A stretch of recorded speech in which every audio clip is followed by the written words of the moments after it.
Something felt wrong when I finished Knives Out. Not bad, just wrong. Like I'd missed something obvious. And then Glass Onion did it again. That same uncomfortable feeling. By the time Wake Up Dead Man ended, I finally understood what I'd been missing. I've watched the Knives Out trilogy 3 times total now. And it took me that long to realize what these films are actually about. But before I understood what Johnson was doing differently, I had to understand what he was breaking away from. The detective mystery genre goes back over a century. Edgar Allan Poe in 1841, Sherlock Holmes in 1887, Agatha Christie's Poirot and Miss Marple in the 1920s.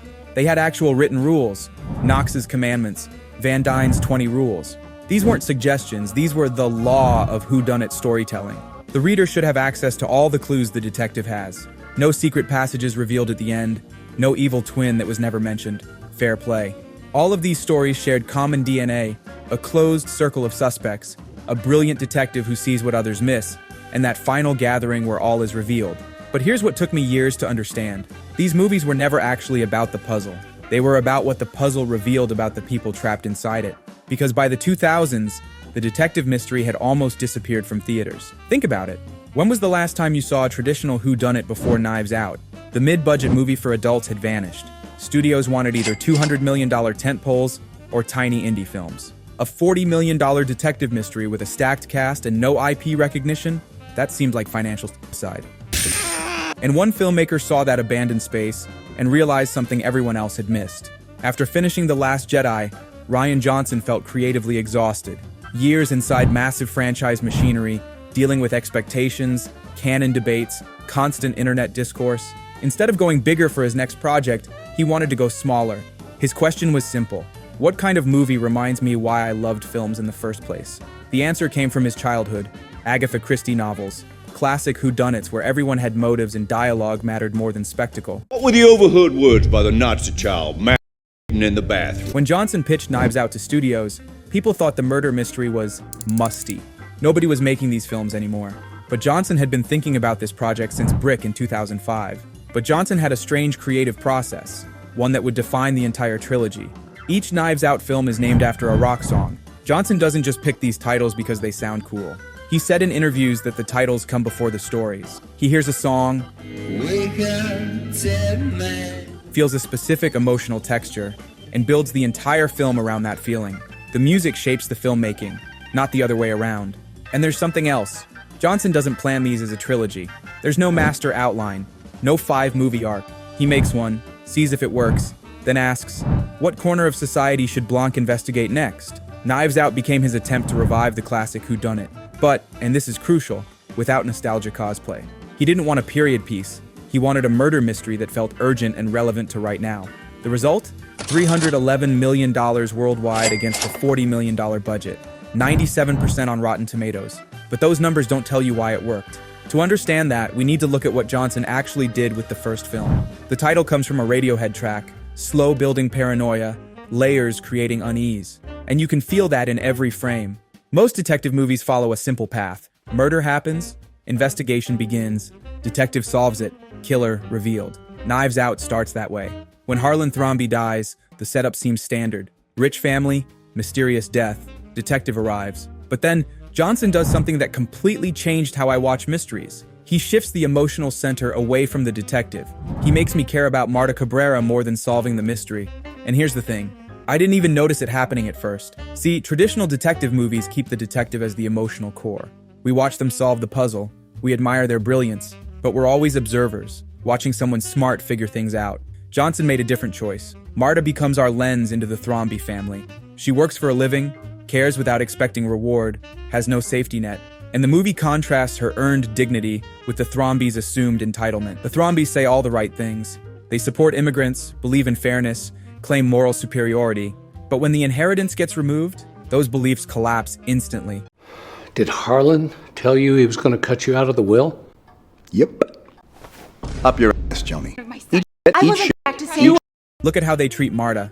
They all claim to care, to see her as family, but they can't even remember which country she's from, alternating between Paraguay, Ecuador, Uruguay.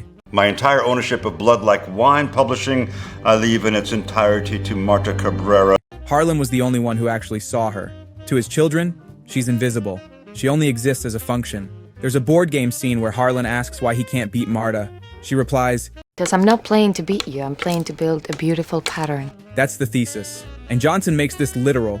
Marta physically vomits when she lies. Her body rejects dishonesty.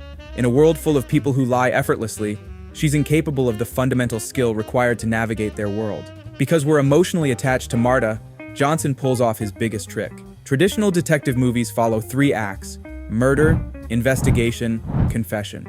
But Knives Out does something different. It uses what's called an inverted mystery, a Columbo technique. Instead of partnering us with the detective to find truth together, Johnson breaks that partnership. By revealing early that Marta seemingly administered a fatal overdose to Harlan, the film aligns our sympathies with the killer. This creates suspense instead of curiosity. We spend most of the movie dreading that Benoit Blanc will uncover what we think we already know. Our emotion shifts from, "Who did it?" to, "Please don't let Marta get caught." And when I first watched it, I was sure I had it figured out. I was ready for the explanation scene, the wrap-up. Then Johnson pulls the donut hole twist. We think we see the whole picture, the donut, but the truth we witnessed was just the outer layer. The hole, the empty space at the center, was always there. We weren't looking at it. The vials were mislabeled. Marta gave Harlan the correct medication. Her crime never existed. The twist isn't a cheat. Johnson plays by the rules. All clues are visible, but he manipulates where we're emotionally focused. Normal detective movies follow a 3-act structure. Knives Out added a 4th act. It kept going after the confession, and that extra act changes everything. But there's something crucial about Benoit Blanc's role. In traditional detective stories, the detective enters to restore order. Someone has disrupted the peace, usually through murder, and the detective's job is to return everything to how it should be. The detective genre has always been a conservative genre. It usually suggests that the world is chaotic, but a smart man can put it back in order. Well played, detective. Johnson is doing something radical. He suggests the world shouldn't be put back in order. It should be changed. Blanc doesn't enter the Thrombey mansion to restore their comfortable world. He enters to dismantle it. He's not a force of restoration. He's an agent of disruption. Watch what he actually does. He knows early on that Marta is involved. The blood on her shoe, her nervous behavior. But instead of immediately confronting her, he keeps her close. Not to catch her, but to protect her from the family until the full truth clears her moral conscience. He isn't just solving a puzzle, he's curating a moral outcome. The Thrombeys had created a false order, a system where they benefited from Harlan's wealth while treating Marta as invisible. Blanc doesn't restore that system, he burns it down. At the start of the movie, Harlan holds a mug that reads, "My house, my rules, my coffee." At the end of the movie, Marta stands on the balcony holding that same mug, looking down at the Thrombey family gathered below. Johnson and cinematographer Steve Yedlin made a choice. Each Knives Out film would be its own standalone entity, with unique visual logic, color palette, and lighting philosophy. They rejected the industry standard of maintaining a franchise look. The first film has what you'd call a New England cozy aesthetic. Earthy tones, browns, beiges, deep reds, forest greens, autumnal atmosphere. The Thrombey Manor is packed with objects and artifacts. It feels lived in, old money, suffocating. Johnson uses frames within frames, doorways, arches, the circular display of knives. It suggests entrapment. Everyone's trapped by this family, this house, this money. Quick thing, if this breakdown is working for you, subscribe. I analyze films like this, and it helps me know this kind of content is worth making. And that could have been it. Johnson had revived the detective genre, made $311 million, proven the concept worked. He could have walked away. Instead, he made a choice that would define the entire trilogy. He asked, what if the next film had nothing to do with inherited wealth? What if the villain wasn't old money, but new money?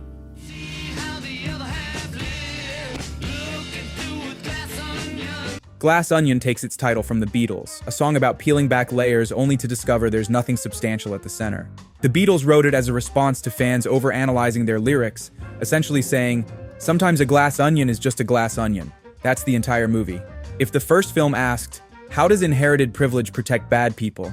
Glass Onion asked, what happens when power belongs to people who are famous for being loud, disruptive, and confidently wrong? The film moves from claustrophobic interiors to vast open vistas, and the transparent glass-domed architecture of The Onion. The visual clarity, where everything is visible and nothing is hidden in shadow, serves the theme perfectly. The mystery is not deep, it's transparent.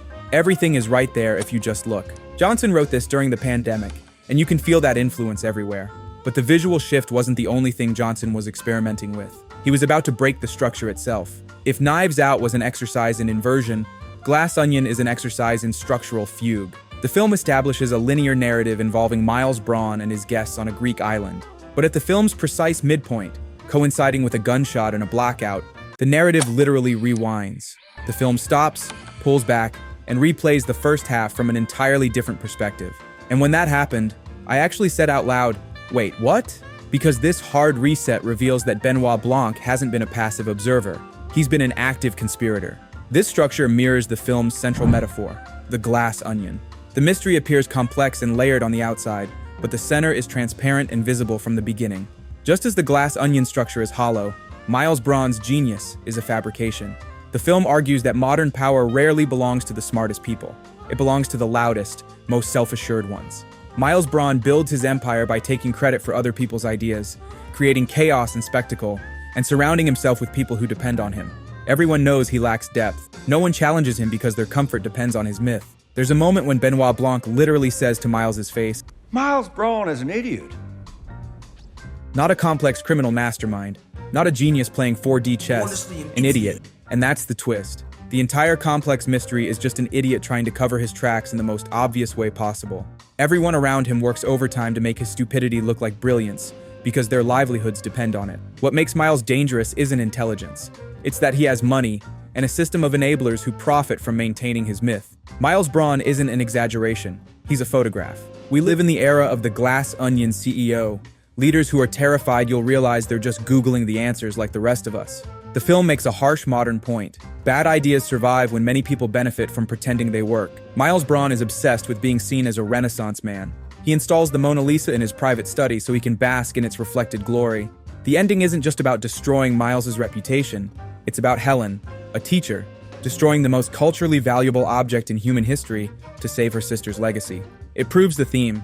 Truth is more valuable than culture. Miles wanted to be remembered in the same breath as the Mona Lisa. Helen grants his wish. He will be remembered as the man whose stupidity burned it down. It's the ultimate monkey's paw victory. Unlike the first film, exposing the truth fails to bring justice. Congratulations on the public launch of Clear and the end of Miles Braun. Legal systems, police, lawyers, they all protect Miles because he has money and connections. So the ending delivers a harsher conclusion. The myth must collapse publicly. Destruction of image matters more than legal victory. Sometimes the only way to get justice is to make injustice impossible to ignore. And across these first two films, a pattern was emerging.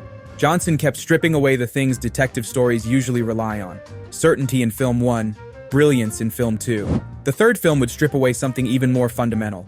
After Glass Onion, Johnson felt the Knives Out concept had earned complete freedom. Each entry needed a new genre flavor, a new moral question, a new tone.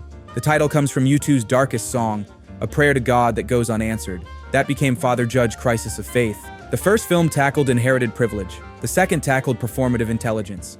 A third loud satire would feel repetitive, so Johnson went somewhere completely different, darker. The film follows Benoit Blanc investigating a murder tied to a corrupt priest, a missing diamond, and a faked miracle in a small church town. But here's the thing that genuinely surprised me. Blanc doesn't appear on screen for the first 40 minutes. 40 minutes without your franchise lead character, and I didn't even miss him. I was so absorbed in Father Judd Duplessis' story that I forgot this was supposed to be a Benoit Blanc mystery. When Blanc finally arrives, his presence feels less like a quirky intrusion and more like a stabilizing force against chaos. And for the first time across 3 films, we see him admit confusion. He says multiple times this is his toughest case. Example of a perfectly impossible crime. Johnson spent 2 films establishing Blanc as brilliantly competent, then immediately undermines that in the third. Wake Up Dead Man represents the most significant visual departure in the trilogy. Gone is the cozy autumn warmth. Gone is the sun-drenched Mediterranean clarity. Instead, gothic aesthetic, high-contrast shadows, gloomy interiors. The setting is a wintry upstate New York church. The palette is grays, icy blues, deep blacks. But here's what matters. Johnson and Yedlin made the sunlight shift dynamically. The lighting within the church moves from bright illumination to sudden gloom as clouds pass. It externalizes Father Judd's internal conflict. When the sun breaks through, we see faith as genuine comfort. When clouds block it, we see the institution's capacity for harm. And all of that serves one purpose, making Judd's crisis feel real. In this film, Father Judd becomes the emotional protagonist. We see everything from his perspective, even after Blanc arrives. Johnson isn't just telling a murder mystery, he's exploring the war for the soul of faith itself. On one side, Monsignor Wicks represents weaponized doctrine, using religion to control, to punish, to maintain power. On the other, Judd struggles to maintain the servant's heart, actually helping people, actually being present for suffering. To make matters worse, Judd is forced to partner with Benoit Blanc, a man of reason and a proud atheist. You're not a Catholic. No, very much not, no. Blanc doesn't mock Judd, but his presence is a constant reminder of the real world clashing with the spiritual one. Judd is trapped between the corruption of his superiors and the rationality of the detective, desperate to clear his name while maintaining his faith. And this tension builds to a single scene that made me understand what Johnson was really doing: the phone call scene. It starts with sunlight streaming in. Judd and Blanc are investigating. They found a clue. Someone ordered after-murder supplies in advance. The film is fast-paced here. Quick cuts, rapid dialogue. They call the company for information. There's an employee named Louise. They're trying to get details fast. Panic, urgency. Judd is trying to clear himself from suspicion. He's in detective mode. But while Louise? talking, Will you pray for me? Louise asks Judd to pray for her. At first, Judd says yes, dismissively, and gets back to asking for clues. But suddenly Louise stops, silence, and she speaks slowly, asks Judd to pray for her again. This time her voice is different, vulnerable, like she's about to cry. Judd asks her slowly, "What's going on?" Now Louise is crying, talking about her hospitalized mother, and Judd shifts completely. He drops the detective persona. He drops the panic. He becomes a priest again, listening to her, making her feel heard. Sorry, Louise. You're not alone. I'm right here. Trying to comfort her. Judd closes the door and goes to another room. Blanc is left alone. Time passes. Now it's raining outside. Dark, heavy storm. Blanc walks to the room where Judd is, and he sees Judd praying for Louise on the phone. When he looks at Judd's face, the internal struggle is gone. The empathy is clear, the peace, and that's when I saw the connection I'd been missing, the pattern. Marta could not lie without getting sick. Judd cannot abandon someone in pain without losing himself. They are different characters in different worlds, solving the same problem: how to stay human inside systems that reward indifference. The Thrombies wanted Marta invisible and functional. The church wants Judd obedient and efficient. Both systems punish people for caring too much. Johnson spent 3 films asking one question: what does it cost to stay good when the world profits from cruelty? Film 1, it costs everything but you might survive. Film 2, sometimes survival isn't enough. Sometimes you have to burn it all down. Film 3, sometimes the only victory is refusing to become what they want you to be. Johnson kept stripping away the things detective stories rely on: certainty, brilliance, legal justice, until finally, the mystery stops mattering at all. What makes Knives Out different isn't any single innovation. It's Johnson's understanding that the mystery was never about solving the puzzle. It was about discovering whether you'd stay human while trying, whether you'd see Marta as a person or a function, whether you'd expose Miles or protect your comfort, whether you'd help Louise even when it slows you down. The detective genre didn't need saving. It needed someone to remember what it was always supposed to be about: the people trapped inside it. And once you see how Johnson does it, you can't unsee it. You start wondering how many other things you're missing. If this video worked for you, there's more film analysis on the channel. I'd love to have you stick around. Thanks for watching.